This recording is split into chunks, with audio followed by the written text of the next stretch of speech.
cassé votre nom, on a cassé le aussi. Vous voyez? Et nous qui sommes auprès du chef, nous sommes deux à avoir soulevé le pouvoir du chef.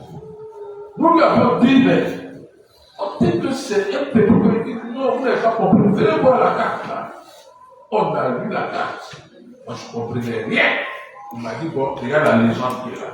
C'est à partir de la légende que j'ai su que ce monsieur-là, il est un vrai enseignant. Parce qu'un enseignant, c'est quelqu'un qui doit avoir des cartes. Il doit être observateur. Et après son observation, il doit élaborer une méthodologie avec un objet bien précis, une méthodologie après sa recette que ce soit. Donc, il nous a mis devant les faits. Et nous lui avons dit, on ne va pas à la table de négociation avec une pensée unique. Chef, allons-y, c'est la table, nous partons au rendez-vous du donner et du recevoir. Mais on n'a pas une pensée unique. C'est pourquoi, dans le document que nous avons élaboré, nous avons fait beaucoup d'ouvertures. Nous avons fait beaucoup d'ouvertures. Cela me donne surprise de voir qu'aujourd'hui, certaines personnes de mauvaise foi,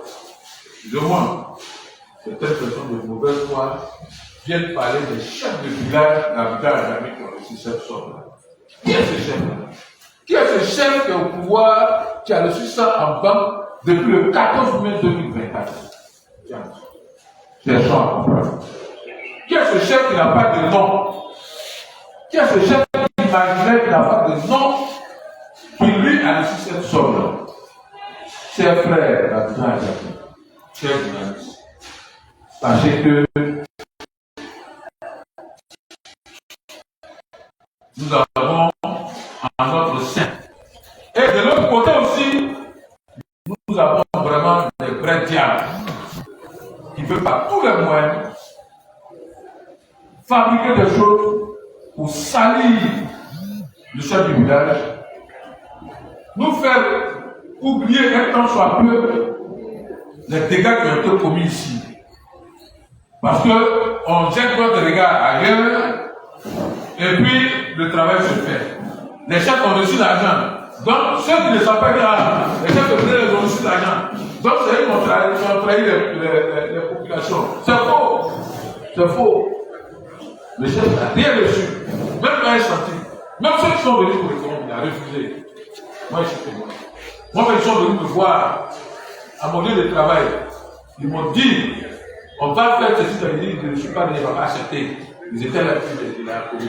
Ils disent prospère. Il a dit de les recevoir, mais il n'était pas dit, il était dans la folie chercher. Alors ça me dirait 4 milliards. Et puis, entre nous, beaucoup le savent, aujourd'hui on parle de blanchiment d'argent, on met 4 milliards dans le compte des chrétiens. Est-ce que la banque ne va pas chercher à comprendre pourquoi, quel travail il fait, et puis il reçoit 4 milliards à l'année? C'est trop gros comme mensonge. Mettez seulement 500 millions dans votre compte. On va chercher à savoir où vous avez les 500 millions. Hein? Alors donc, je veux faire comprendre que ça c'est une stratégie pour nous, pour détourner notre attention.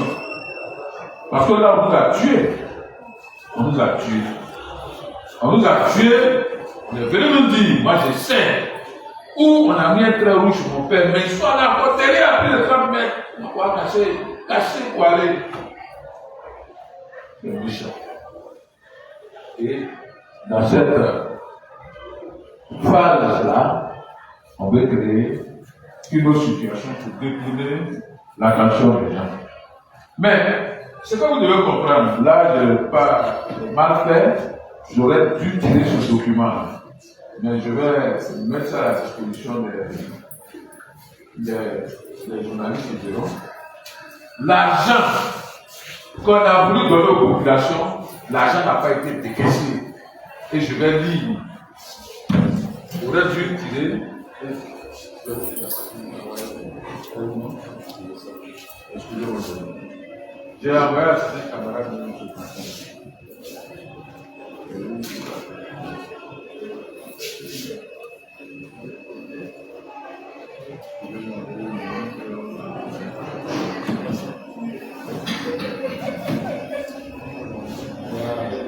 Donc, voici le document qui est rédigé par l'AGEROUTE.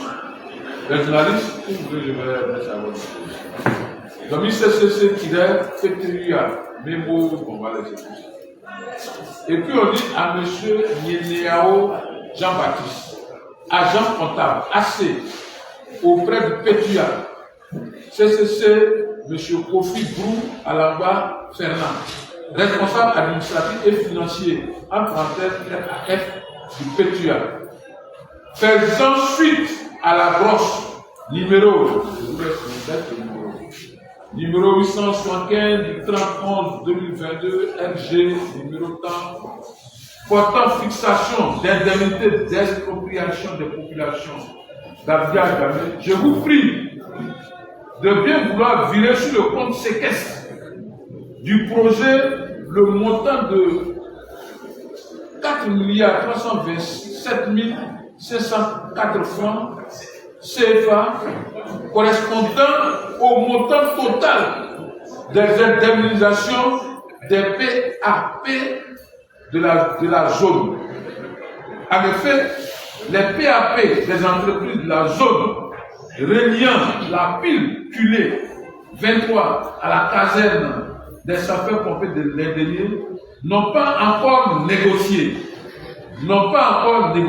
Alors, vu l'urgence de la libération de cette zone, il est nécessaire de constituer une réserve du montant des indemnités de ces PPA afin de garantir leur paiement dès que l'occasion le permet. Cordialement. C'est le lieu de mot qui est là, je vois quelque chose. C'est la souba. Alors, je reprends cette partie. Vu l'urgence de la délibération de cette zone, il est nécessaire de constituer une réserve du montant des indemnités de ces PAP afin de garantir leur paiement et dès que l'occasion le permet, nous sommes tous allés à l'école, même si nous sommes arrêtés au CPD, on ne peut pas nous tromper. Qu'est-ce qu'il dit dedans qu'on a donné l'argent à qui que ce soit ici? À un chef de corps. C'est ce mensonge grossier là, abject là, que je voulais porter à la connaissance de mes frères et sœurs d'Abidjan et Gamé et de vous les journalistes. Parce que parmi vous, certains sont mes camarades de longue date, avec qui j'ai vécu à Bloléquin, à Guigro, un peu partout. Donc je me dois de porter à votre attention. Je voudrais m'arrêter là. Voici l'essentiel de mon message. J'en ai fini. Je vous remercie. Maintenant, quand on aura fini, mon frère Jean-Marc viendra donner des informations là, de façon locale.